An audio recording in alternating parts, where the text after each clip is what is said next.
అందరికీ మరణత దేవుని మహాకృపను బట్టి మరొకసారి దేవుని వాక్యంను నేర్చుకోవడానికి తెలుసుకోవడానికి ప్రభు అందిస్తున్న ఆత్మీయ అవకాశానికి దేవునికి మహిమ కలుగును గాక. ఆమేన్. యెహెజ్కేలు గ్రంథము 1వ అధ్యాయము 2వ వచనం నుంచి చదువుకుందాం. యెహోయాకీను చెరపట్టబడిన 5వ సంవత్సరము ఆ నెలలో 5వ దినమున కల్దీల దేశమునున్న కేబారు నది ప్రదేశమున యెహోవా వాక్కు బూజీ కుమారుడునగు యాజకునగు యెహెజ్కేలునకు ప్రత్యక్షము కాగా అక్కడనే యెహోవా హస్తము అతని మీదకి వచ్చెను. చిన్ని ప్రార్థన చేసుకుందాం. సర్వకృపానిధి దయగలిగిన తండ్రి, నీ ఘనమైన నామమునకు వందనాలు నాయనా. నీ పరలోక ప్రత్యక్షతను, పరలోకపు దర్శనమును, పరలోకపు పటాలపు విషయములను మీరు మాకు బోధించుము, మీరు మాకు వినిపించుము నాయనా. పరలోకపు పరిశుద్ధుల సహవాసమును, పరిశుద్ధాత్మ తండ్రి గారి యొక్క వశమును మీరు మాకు అందించి, మాలో మీరుండి మాతో మీరుండి మీరే మమ్ములను ఆత్మీయ జీవితంలో పెంపొందింపచేయమని, వర్ధలింపచేయమని యెహెజ్కేలు గ్రంథమును మాకు మీరు నేర్పించి బోధించి మీరు మహిమను పొందుమని, మహిమనాథుడును శ్రేష్ఠ పాలకుడును ఏకరక్షకుడుగు యేసు నామమున అడుగుచున్నాము తండ్రి. ఆమేన్. త్రిత్వదేవుని దైవ ప్రత్యక్షతలు, దైవ మహత్యము, దైవ పరిపూర్ణమైన పరిశుద్ధతలు ప్రభు మన ఆత్మీయ జీవితానికి ప్రభు నిండుగా మెండుగా అనుగ్రహింపచేసి ప్రభు మహిమ పొందును గాక. ఆమేన్. దేవుని యొక్క ఆత్మీయ జీవితంలో దేవుని మాట విశ్వాస యొక్క జీవితమును పరలోకపు అంతస్తులోనికి నడిపించేది. బైబిల్ గ్రంథములో యెహెజ్కేలు గ్రంథము బహు విశిష్టత కలిగినది. దైవ ప్రత్యక్షతలు కలిగిన గ్రంథము యెహెజ్కేలు గ్రంథము. ఈ యొక్క యెహెజ్కేలు గారి గురించి గడిచిన కాలంలో కొన్ని విషయాలు మనం నేర్చుకున్నాం.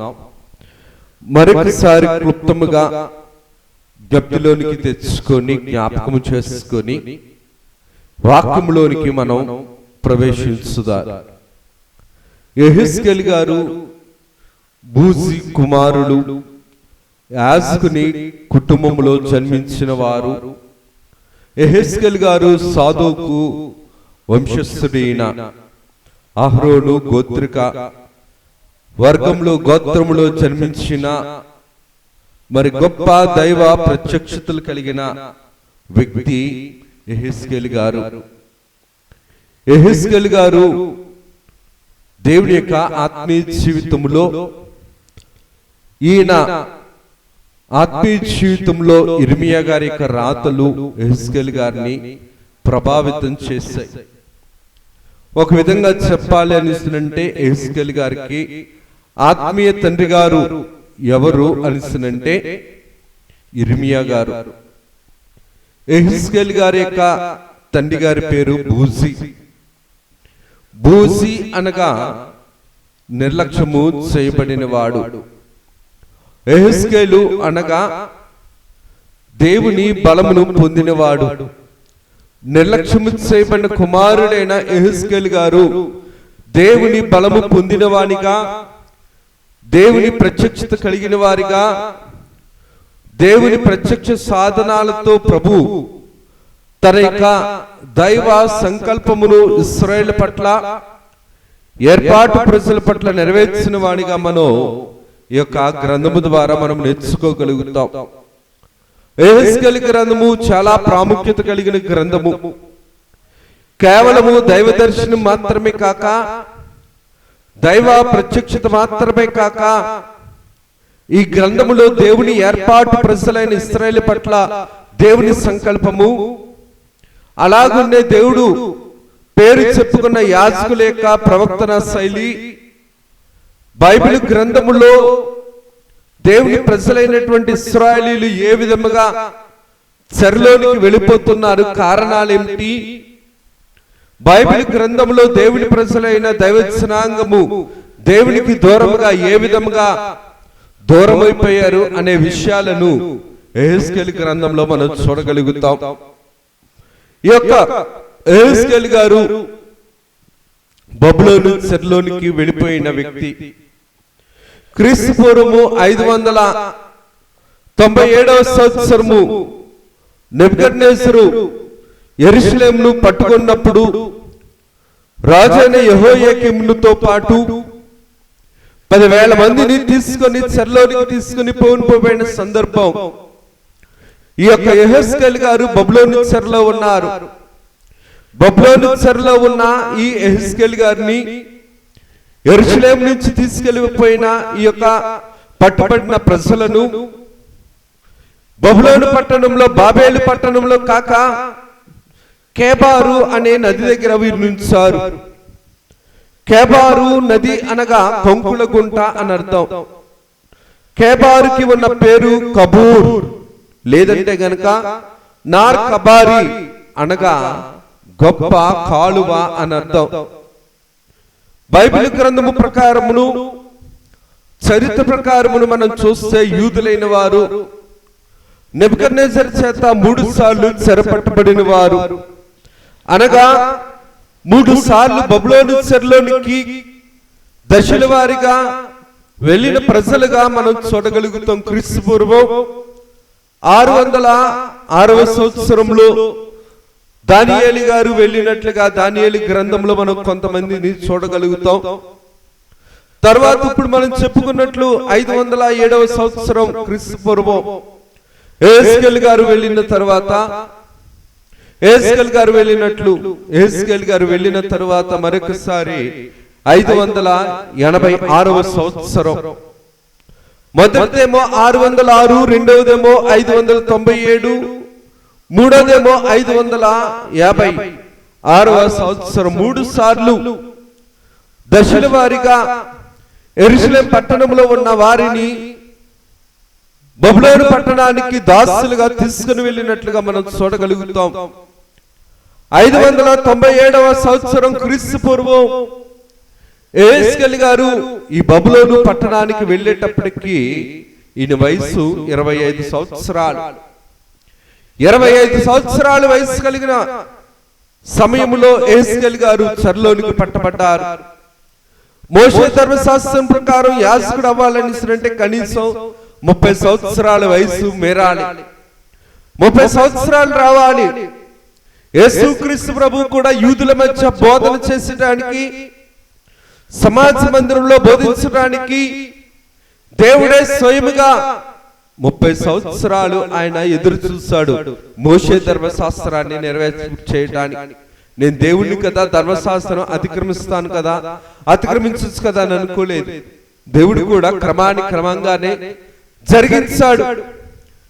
దేవుడు క్రమానికి కర్త, యేసుక్రీస్తు ప్రభు క్రమశిక్షణకు కర్త, శిరస్సు వంటి వాడు.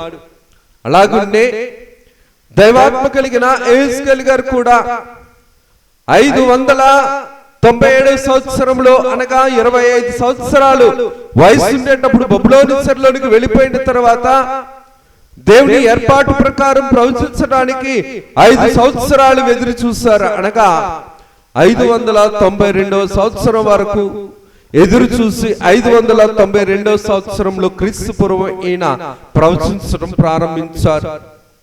ఈయనకి 52 సంవత్సరాలు వచ్చేంత వరకు కూడా దేవుని ప్రవచనాలతో ప్రవచింపబడుతూ ఇశ్రాయేలు ప్రజలను దేవుని ఆత్మతో నడిపించడానికి ఎన్నో ప్రవచనాలు ప్రవచించడానికి దేవుడు ఎంచుకున్న ప్రధానమైన ప్రత్యక్షమైన పాత్రగా ఎవరిని చూడొచ్చు అని అంటే యెహెజ్కేలు గారిని మనం చూడొచ్చు. 22 సంవత్సరాలు బబులోను చెరలో ఉండి ఇశ్రాయేలు కోసము, ఇశ్రాయేలు లెక్క మందిరము కోసము, పట్టణము కోసము, ప్రజల కోసము, రాష్ట్రము కోసము ఎన్నోసార్లు దేవుని ఆత్మ కలిగి ఈయన ప్రవచించాడు. ఈయన ప్రవచనము ఎవరు కూడా వినలేదు.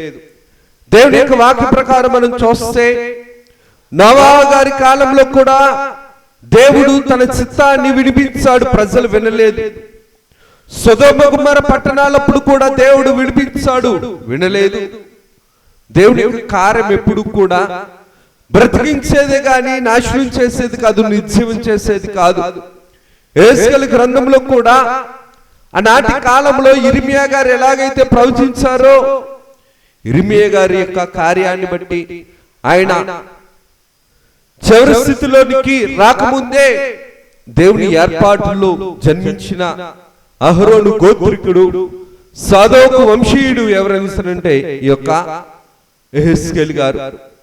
యెహెజ్కేలు గారి యొక్క చరిత్రను బట్టి మనం చూడగలిగితే కనుక క్రీస్తు పూర్వం 600 సంవత్సరం నుంచి ఈయన ఇర్మియా గారి యొక్క చరిత్రను, ఇర్మియా గారి యొక్క రాతలను, ఇర్మియా గారి యొక్క వాక్యమును చదివిన వారు, ధ్యానించిన వారు, దైవ ప్రత్యక్షతలను అందుకున్నవారు.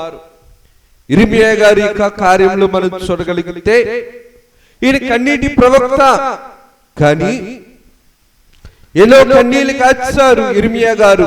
ఇర్మియా గారికి ఉన్న పేరే మనం చాలా సార్లు చెప్పుకున్నాం, కన్నీటి ప్రవక్త, విలపించు ప్రవక్త.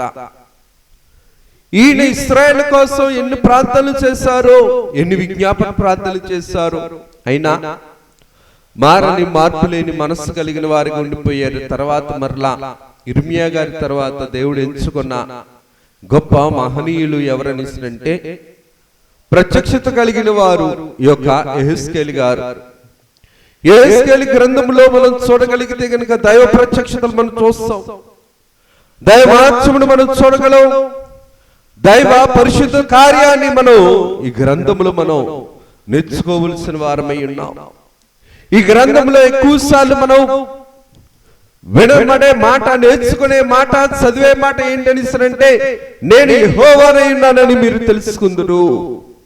నేను యెహోవానై ఉన్నానని మీరు తెలుసుకుందురని మాట అనగా యెహెజ్కేలు గ్రంథంలో దేవుడు యెహెజ్కేలు మాటకు దేవుడు బలపరిచేవాడు కాబట్టే బలమైన మాటను బలమైన స్థితిలో ప్రకటింపచేయటానికి, బలహీనమైన స్థితిలో ఉన్న వారిని బలపరచడానికి దేవుడు ఎంచుకున్న గ్రంథము యెహెజ్కేలు గ్రంథం అయితే, దేవుడు ఎంచుకున్న ప్రవక్త బబులోను చెరలో బలహీన పడిపోకుండా ఎంచుకున్న ప్రవక్త యెహెజ్కేలు గారు.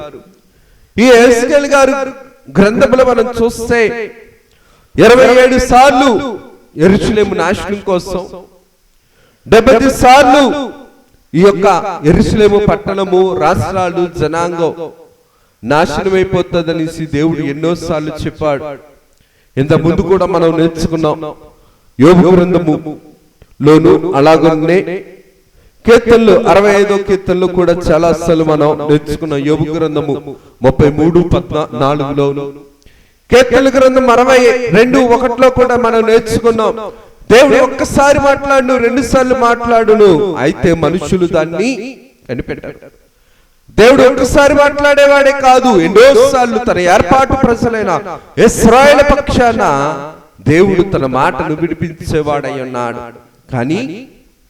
కానీ ప్రజలు కఠినమైన మనసు కలిగిన వారిగా ఉన్నారు కాబట్టే దేవుని మాటను వినని వారిగాను, దేవుని మాట పట్ల విశ్వాసము సంపాదించుకోలేని విశ్వాసము భ్రష్టత్వం కలిగిన వారిగా యెహెజ్కేలు గ్రంథంలో మనం ఈ ప్రజలను మనం చూడగలుగుతాం.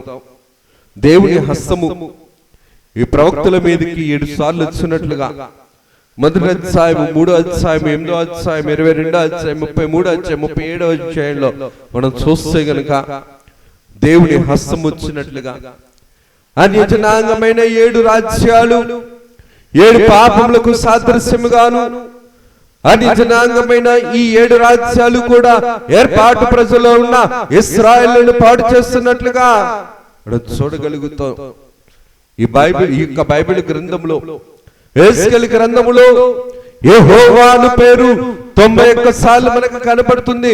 కొత్త నిబంధన గ్రంథంలో మనిషి కుమారుడగు యేసు ప్రభువు అనేసి 71 సార్లు ఎలాగైతే కనబడుతుందో, కేవలము ఈ గ్రంథములో యెహోవా అను పేరు, ఇందాక మీకు చెప్పా, యెహోవానను నేను యెహోవానై ఉన్నానని మీరు తెలుసుకొనున్నట్లు, నేను యెహోవానై ఉన్నానని మీరు తెలుసుకొనున్నట్లు దేవుడు బలపరిచే కార్యక్రమంను బలముగా నడిపించడానికి దేవుడు ఎంచుకున్న ప్రవక్త ఈ యొక్క యెహెజ్కేలు గారు. అందుకనే యెహెజ్కేలు గారు ఈ చెరలో ప్రవచించడానికి చెరలోనికి వచ్చిన తర్వాత 5 సంవత్సరాలు దేవుని ప్రత్యక్షత కలిగిన స్థితిలో ఉన్నప్పుడు దేవుడు ఎంచుకున్నాడు. అందుకనే 30 సంవత్సరాల తర్వాత దేవుడు యెహెజ్కేలు గారిని 30 సంవత్సరాలు వచ్చేంత వరకు దేవుడు నడిపిస్తూ 30 సంవత్సరం నుంచి 52 సంవత్సరాలు అనగా మొత్తం 22 సంవత్సరాలు ఈయన యెరూషలేము ప్రజల కోసం, యెరూషలేము పట్టణం కోసం దేవుని చిత్తాన్ని ప్రవచించిన ప్రవక్త యెహెజ్కేలు గారు. యేసుక్రీస్తు ప్రభు కూడా 30 సంవత్సరాల వరకు ఎదురు చూస్తాడైన మోషే ధర్మశాస్త్రాన్ని నెరవేర్పులోనికి తీసుకురావడానికి. అందుకనే 18 సార్లు ఈ యొక్క పరిశుద్ధాత్మ తండ్రి గారి యొక్క ఉద్దేశాలను, పరిశుద్ధాత్మ తండ్రి గారి కోసం 18 సార్లు యెహెజ్కేలు గ్రంథంలో దేవుడు రాయించాడు. తండ్రిగా పనిచేస్తున్నాడు, కుమారుడిగా పనిచేస్తున్నాడు, ఆత్మస్వరూపిగా యేసుక్రీస్తు ప్రభు ఈ యొక్క కార్యక్రమంను జరిగించే గ్రంథము ఏ గ్రంథము అంటే యెహెజ్కేలు గ్రంథము. ఇందాక చెప్పాను కదా, బూజీ అనగా నిర్లక్ష్యం చేయబడిన వాడు, యెహెజ్కేలు అనగా దేవుని చేత బలపరచని వాడు, దేవుడు బలపరచను అనగా నిర్లక్ష్యం చేయబడిన కుమారుణ్ణి దేవుడే బలపరచను. ఇశ్రాయేలు ప్రజలు బలహీనమైన స్థితిలో ఉండేటప్పుడు పరిశుద్ధాత్మ తండ్రి గారు పరిశుద్ధాత్మ స్థితిలో ఆ సంఘమును దేవుడు ఏర్పరచుకున్న ఇశ్రాయేలీయులను సరిచేయటానికి దేవుడు ఎంచుకున్న పాత్ర ఈ యొక్క యెహెజ్కేలు గ్రంథము. అందుకనే దినవృత్తాంతాలు 16వ అధ్యాయము 9వ వచనంలో మనం చూస్తే గనుక యథార్థ హృదయం గల వారిని యెహోవా బలపరచును, బలపరచుటకు ఆయన కనుదృష్టి లోకమంతటా సంచారము చేయుచున్నది. యథార్థ హృదయం గల వారిని యెహోవా బలపరచుటకు అనగా దేవుని ఆత్మ కలిగిన వారిని బలపరచుటకు, దేవుని ఏర్పాటులో ఉన్నవారు ఈ ప్రజలను బలపరచుటకు దేవుడు సంకల్పం కలిగిన వాడు. దేవుడే మనిషిని కూడా బలహీనపరచడు. పాపము, పాప ఫలితము, శాపము, శాప ఫలితము, పాపభూయిష్టమైన జీవితము, నైజ బుద్ధి ఎప్పుడు కూడా మనిషిని బలహీనపరుస్తుంది. కానీ దేవుని ఆత్మ, దేవుని పని, దేవుని మాట, దేవుని పని, దేవుని కార్యక్రమము, దేవుని క్రియ ఎప్పుడు కూడా మనల్ని బలపరిచేది, బలహీనపరచదు. అందుకనే ఫిలిప్పీ పత్రిక 4:13లో కూడా ప్రభు రాయించిన మాట, నన్ను బలపరిచిన వాని బట్టి నేను సమస్తమును చేయగలను. దేవుడు బలపరిచేవాడు కాబట్టి సమస్తమును నేను చేయగలుగుతున్నాను అని దేవుడు రాయిస్తున్న మాట.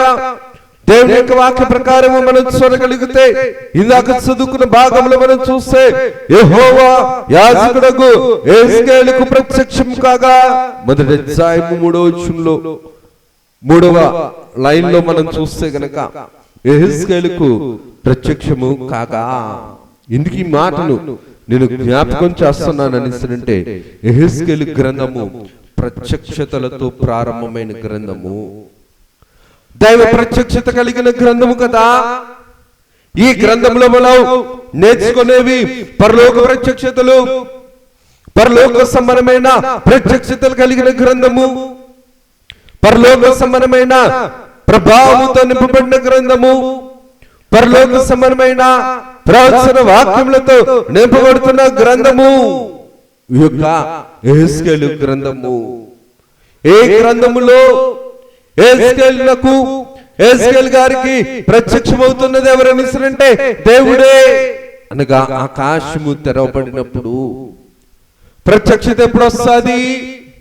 పరలోకంలో ఉన్న ప్రత్యక్షత మనం చూడగలగాలంటే మన అంతరంగంలో ఉన్న నైజ బుద్ధినంతటిని కూడా నశింప చేసుకొని పరలోకపు పరిశుద్ధులకు, అతి పరిశుద్ధులకు యేసుక్రీస్తు ప్రభువును ద్వారా వచ్చిన ఆదరణకర్తైన యేసుక్రీస్తు ప్రభువుకు మనం అధికారం ఇచ్చినప్పుడు ఆత్మ తండ్రి అయిన ఆత్మ తండ్రి గారైనటువంటి పరిశుద్ధాత్మ తండ్రి గారు మనల్ని పరలోకమునకు నడిపించేవారై ఉన్నారు. యెహెజ్కేలు గారిని కూడా పరలోకమునకు నడిపించగలిగే ప్రత్యక్షతలు మనం చూడగలుగుతాం. పరలోకంలో ఉన్న తేజస్సును, పరలోకంలో ఉన్న పటాలమును, పరలోకంలో ఉన్న విషయములను మనం చూడగలుగుతున్నాం.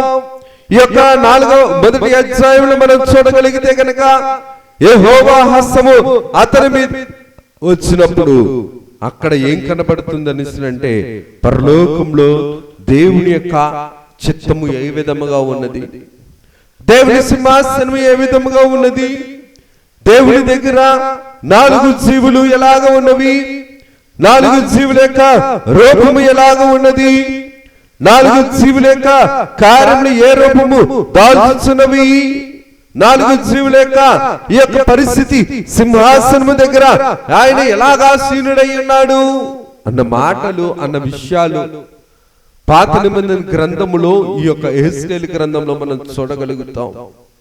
ప్రకటన గ్రంథంలో యోహాను గారు ఎలాగైతే చూడగలిగారో అలాగే ఈ యొక్క యెహెజ్కేలు గ్రంథములో దేవుని ప్రత్యక్షతలు మనం పాత నిబంధన గ్రంథంలో చూడగలుగుతున్నాం. ఈ మొదటి ప్రత్యక్షతల్లోనే ఈయన ఎవరిని చూస్తున్నారంటే 4 జీవులు చూస్తున్నారు. ఈ 4 జీవుల మధ్యన ఆసీనుడు, సింహాసనాసీనుడైన దేవుని స్వరూపాన్ని చూస్తున్నారు, దేవుని తేజస్సును చూస్తున్నారు, పరలోకంలో 4 జీవుల యొక్క సమాజంను చూస్తున్నారు. ఎప్పుడు చూస్తాం మనం? ఈ దైవ ప్రత్యక్షత మనకు కూడా కావాలి, రావాలి, పొందాలని అంటే హృదయ శుద్ధి గల వారు ధన్యులు, వారు దేవుని చూచెదరు. మన యొక్క ఆత్మీయ జీవితంలో కూడా భౌతికమైన బుద్ధి కంటే ఆత్మీయమైన సిద్ధిని వెలిగించుకునే బుద్ధి ఎప్పుడు కూడా ఆత్మీయ జీవితాన్ని వర్ధిలింప చేస్తుంది, పెంచగలుగుతుంది. దేవుని కార్యక్రమం బట్టి మనం చూడగలిగితే గనక ఇక్కడ 4 జీవులు కనబడుతున్నాయి మొదటి అధ్యాయంలో. ఈ మొదటి అధ్యాయంలో 4 జీవులు కనబడుతున్నాయి. ఈ 4 జీవులకు ఉన్న పేర్లు ఏంటంటే కెరేబులు. కెరేబు అనగా బలము కలిగినది, బలపరిచేది. ఈ బలమైన పేరు పెట్టుకున్నవాడు దేవుడు బలపరచునని, ఈ యొక్క బలము పెట్టుకున్న దేవుడు బలపరచును అని పేరు పెట్టుకున్న యెహెజ్కేలు గారు ఏ బలాన్ని చూస్తున్నారంటే దైవ శక్తి కలిగిన కెరేబులను చూస్తున్నారు. ఈ కెరేబుల మధ్య ఎవరిని చూస్తున్నారని అంటే ఇంకా సర్వశక్తుడగు యేసుక్రీస్తు ప్రభు సింహాసనం మీద ఉండటం చూస్తున్నాడు. ఈయన తండ్రి అయిన యెహోవా ఏ విధంగా అయితే ఆసీనుడై ఉన్నాడో అటువంటి ఆసీనుడైన దేవుని చూస్తున్నాడు ఈయన. కారణం ఏంటని అంటే యెహెజ్కేలు గారు చెరలో ఉండొచ్చేమో గాని ఈయన ఆత్మ మాత్రం దేవుని వశంలో ఉంది. పద్మస్ దీపములో యోహాను గారు చెరలో ఉండొచ్చేమో గాని, బాధలో ఉండొచ్చేమో గాని, ఒంటరితనములో ఉండొచ్చేమో గాని, శరీరము బలహీనమవచ్చేమో గాని ఆత్మ మాత్రం బలమైనది. అందుకనే ఆత్మవశంలో ఉండి పరలోకాన్ని చూస్తాడు ఆయన. పరలోకం గురించి ప్రకటన గ్రంథాన్ని మనకు తెలియజేశారు.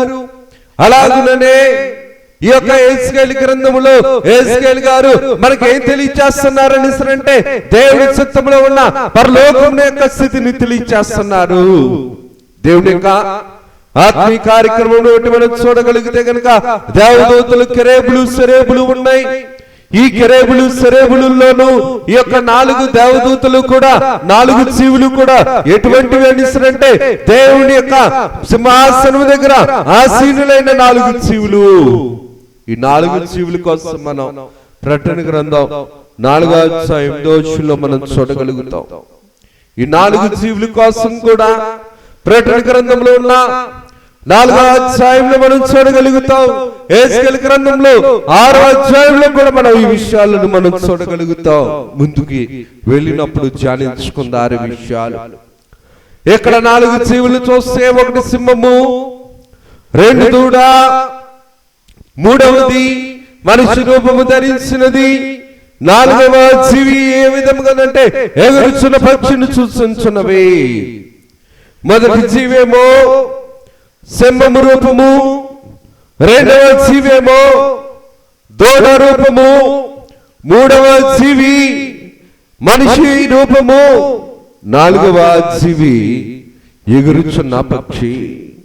సింహము బలమైనది, ఎద్దు నమ్మకముతో దీనత్వముతో సేవను చేసేది.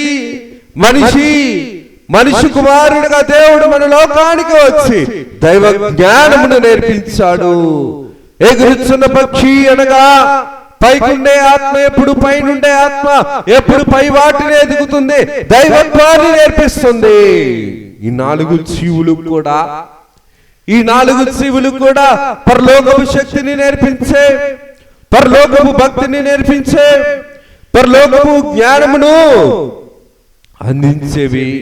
ఈ నాలుగు జీవులు కూడా దేవుని తలంపు కలిగినవి, దేవుని ఉద్దేశములు కలిగినవి, దేవుని చిత్తమును నెరవేర్చగలిగేవి, దేవుని సంకల్పమును మన పట్ల అధికమైన ప్రేమతో నెరవేర్చగలిగేవి. చూడండి, బైబిల్ గ్రంథములో 4 అను సంఖ్య మనకి కనబడుతుంది. ఏదెను తోటలో 4 నదులు, యేసుక్రీస్తు ప్రభువు దగ్గర కూడా 4 సువార్తలు మనకు కనబడుతున్నాయి. 4 అను సంఖ్య ప్రత్యక్ష గుడారము దగ్గర 4 దిక్కులు అనేది మనకు కనబడుతున్నాయి. 4 అను సంఖ్య నలువైపులా అనగా అన్ని వైపులా. ఈ 4 జీవులు పరలోకంలో ఉండి ఏం చేస్తున్నాయి, ఎందుకున్నవి, ఏం చెయ్యాలని అనుకుని దేవుడు వీటిని ప్రతిష్ఠించాడు. ఏం చెయ్యాలనేసి ఈ దేవుడు ఈ కార్యమును మనకు నేర్పిస్తున్నాడు. ఏం చెయ్యాలి అనేసి దేవుడు ఈ కార్యమును యెహెజ్కేలు గ్రంథంలోను ప్రకటన గ్రంథంలోను దేవుడు రాయించాడు. మనల్ని మనం జ్ఞాపకం చేసుకోవలసిన వారమైన దేవుని జ్ఞానముతో మన విశ్వాసమును మనం కొలత వేసుకుంటే గనక ఎందుకు పనికిరాని మచ్చ కలిగింది మన విశ్వాసం. కానీ యెహెజ్కేలు గ్రంథంలో 1వ అధ్యాయంలో మనం చూస్తున్న ప్రకారము 4 జీవులు కూడా మన కోసమే పని చేస్తున్నాయి, మన కోసమే ప్రార్థనలు చేస్తున్నాయి, మన కోసమే స్తుతిని కొనసాగిస్తున్నాయి. అతి పరిశుద్ధమైన స్థితిలో తమ రూపమును కప్పుకొని దేవుని మనసుతో దేవుని సేవను జరిగించుతున్న 4 జీవులు కూడా మన కోసమే. ఏంటి మన కోసం? మొదటి జీవి సింహము వంటిది. మొదటి జీవి సింహము వంటిది. ఈ సింహము ధైర్యము కలిగినది, సింహము బలమైనది. ఈ బలమైన సింహము బలమైన ప్రార్థనలు చేస్తుంది మన కోసం. బలమైన సుస్థిరమైన స్థిరమైన నీతి కలిగిన ప్రార్థనలను దేవుడు జరిగించుతున్నాడు ఈ కెరూబుల ద్వారా. ఈ యొక్క సింహ రూపము ధరించుకున్న ఈ కెరూబు గారు, ఈ దేవదూత గారు చేస్తున్న ప్రార్థనలు బలమైనవి, స్థిరమైనవి, సుస్థిరమైనవి, మనల్ని బలపరిచేవి, దేవుని బలముతో నింపబడాలని చేసే ప్రార్థనలు. భయంకరమైన క్రూర మృగములు మన దగ్గరికి రాకుండానట్లు అడవుల్లోనే ఉండలాగున సృష్టికి, జీవరాశులకి, మనుషులకు హాని లేకుండానట్లు మృగములు మృగ మనస్సుతో మనుషులను నాశనం చేయకుండా, సృష్టిని నాశనం చేయకుండా ఈ సింహ రూపములో ఉన్న దేవదూత గారు దేవుని దగ్గర ప్రార్థనలు చేస్తున్నారు. అందుకనే అడవిలో ఉన్న సింహాలు, మృగములు, క్రూరమైన జంతువులు అడవుల్లోనే ఉండిపోతున్నాయి.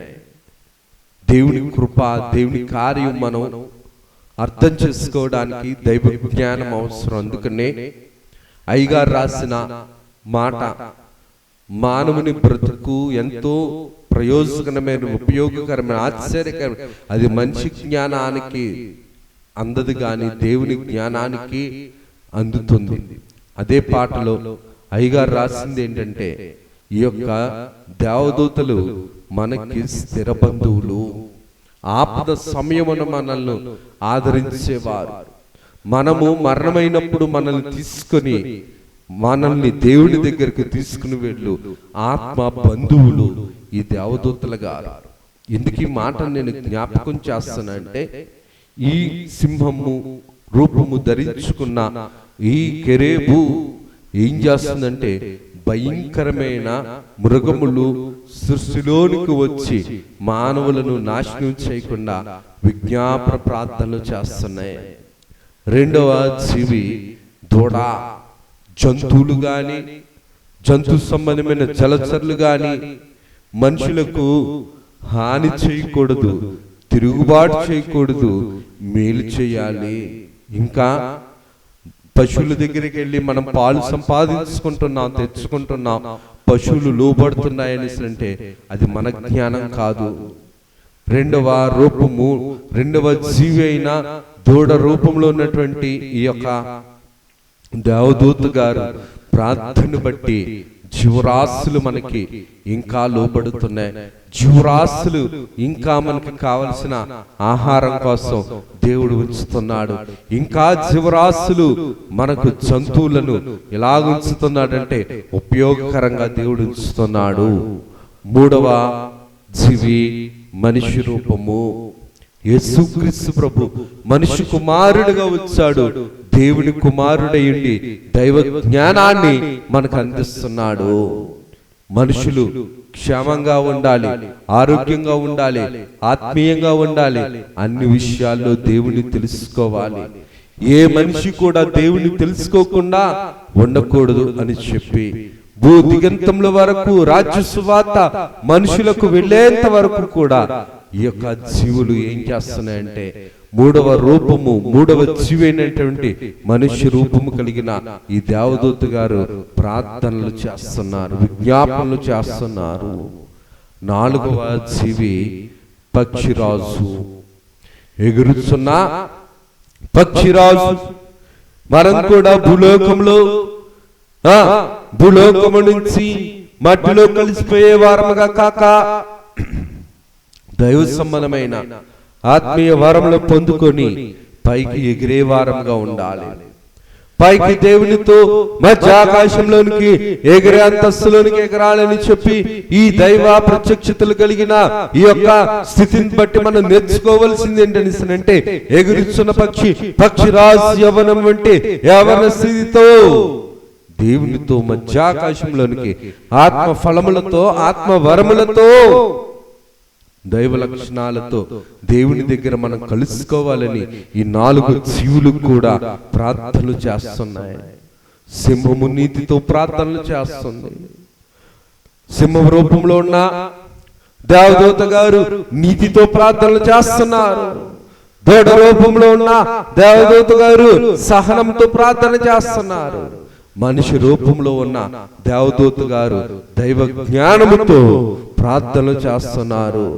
పక్షి రూపంలో ఉన్న దేవదూత గారు పరలోక సంబంధిగా మారాలని విజ్ఞాపన ప్రార్థనలు చేస్తున్నారు. మనకు కూడా సువార్తలు 4 సువార్తలు ఉన్నాయి. మత్తయి సువార్త, మార్కు సువార్త, లూకా సువార్త, యోహాను సువార్త. మత్తయి సువార్త ఒక యూదుల రాజుగా సింహముగా కనబడతారు. మార్కు సువార్త మనిషి కుమారుడిగా, సేవకుడిగా మనకి దేవుడు కనబడతాడు దూడ రూపము. అలాగనే లూకా సువార్తలో దేవుడు ఒక బలి పశువుగా కనబడతాడు దూడ. అలాగనే 4వ సువార్తలో మనం చూడగలిగితే గనక పక్షిరాజు అనగా ఎగిరే పక్షిరాజు యవనం వంటి స్థితిలో, పక్షిరాజు యవనం వంటి ఆత్మీయ స్థితితో పైనున్న ఆత్మ కలిగిన వారు పైనున్న వాటిని చూస్తారన్నట్లు ఈ 4 జీవులు కూడా, 4 సువార్తలు కూడా యేసుక్రీస్తు ప్రభువుని కార్యమును, చిత్తమును మనకు నేర్పిస్తున్నాయి. యెహెజ్కేలు గ్రంథములో మనం చూడగలిగితే గనక పరలోకంలో ఉన్న దేవదూతలు, కెరూబులు పరలోకంలో దేవుని చిత్తమును భూలోకంలో నెరవేర్చే సంతోషపడే ఆత్మలు, ఆత్మస్వరూపులు, స్థిర బంధువులు ఈ దేవదూతలు గారు, శరీపులు. దేవుని యొక్క వాక్య ప్రకారం మనం చూడగలిగితే గనక యెహెజ్కేలు గ్రంథంలో ఈ 4 జీవులు కూడా మనకి కనబడుతున్నాయి. అగ్ని జీవులుగా మనకి కనబడుతున్నాయి. మనకి నిప్పులు కలిగిన, దివిటీలు కలిగిన, ఆత్మ కలిగిన స్వరూపులుగా ఈ 4 జీవులు కూడా మనకి కనబడుతున్నాయి. ఈ 4 జీవులు కూడా దేవుని యొక్క కార్యమును క్రమబద్ధంలోను క్రమశిక్షణతోను మనిషికి దీవెనకరముగాను దేవునికి మహిమకరముగాను ఈ యొక్క కార్యాలు జరిగిస్తున్నారు. అందుకనే అయ్యగారు రాసిన పాటలో మనం చదువుకుంటాం, దేవుని పనిని చేసి ఈ దేవదూతలు సంతోషపడతారు. దేవుని పనిని చేసి సంపూర్తి చేసి దేవుని కార్యక్రమంను సంపూర్తి చేసి మన పట్ల దేవుని చిత్తాన్ని జరిగించినందుకు సంతోషపడతారు ఈ దేవదూతల గారు. ఇంకా కొన్ని విషయాలు ఉన్నాయి, తర్వాత భాగంలో మనం నేర్చుకున్నారు. దేవుడి కొద్ది వాక్యమును మనం వినికిడిలో దీవించి ప్రభువు మహిమ పొందును గాక. ఆమెను చిన్న ప్రార్థన చేసుకుందారు. సర్వకృపానిధి, దయగలిగిన తండ్రి, కృప కలిగిన తండ్రి, నీ ఘనమైన నామమునకు వందనాలు, స్తుతులు, స్తోత్రాలు నాయనా. కొద్ది వారము దీవించండి, ఆశీర్వదించండి. చెవిగలవాడు ఆత్మ చెప్పు సంగతులను వినుగా కన్నారు నాయనా. నీ మాటను, నీ బోరను, నీ మాటను, నీ ఉద్దేశములను, నీ చిత్తమును నాయనా, నీ యొక్క సంకల్పమును మాకు అందించండి. మాలో నాయనా నింపండి. నా గిన్నె నిండి పొలుచున్నదన్నట్లు నీ ఆత్మీయ సంకల్పముతో మమ్మల్ని నింపి నీ చిత్తాన్ని జరిగించుకొనండి నాయనా. వట్టి బొమ్మలుగాను, వట్టి తిత్తులుగాను నాయనా, నూనె లేని సిద్ధులుగాను, బుద్ధి లేని కన్యకులుగాను, మిగల్చబడిపోయే దుస్థితిలో మేము లేకున్నట్లు నీ కార్యక్రమం కలిగి నాయనా, నీ ఉద్దేశములు నెరవేర్చగలిగే దైవ సంకల్పము కలిగిన వారిగా నీవే బలపరచుకొని నీవే మహిమను, ఘనతను, కీర్తిని, ప్రభావములను పొందుమని మహిమనాథును, సరస్పాలకును, ఏకరక్షకుడు యేసు నామమున అడుగుచున్నాము తండ్రి, ఆమేన్. త్రిత్వ దేవుని దీవెన, ఆశీర్వాదములు, శుభములు, మేలులు, ఉపకారములు, తలంపులు, తలాంతులు, ధన్యతలు ప్రభు నిత్యము మనలో అమర్చి ప్రభువు మహిమ పొందును కాక. ఆమేన్. అందరికీ మరణాత.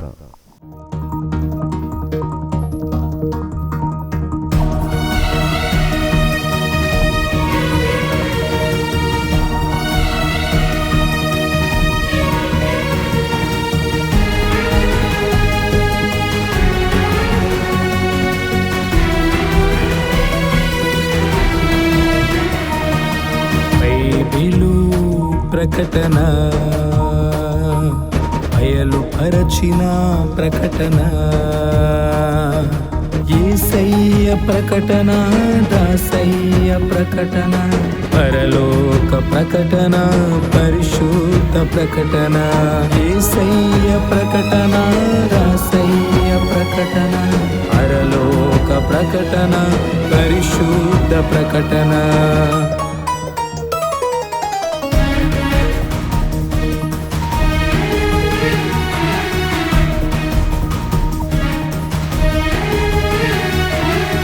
ప్రకటన, బైబిలు ప్రకటన, బయలుపరచిన ప్రకటన,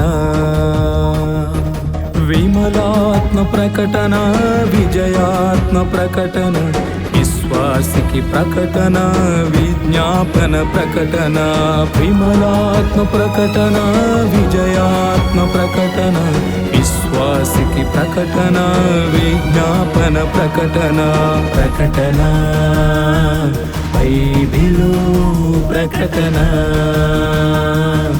బయలుపరచిన ప్రకటన.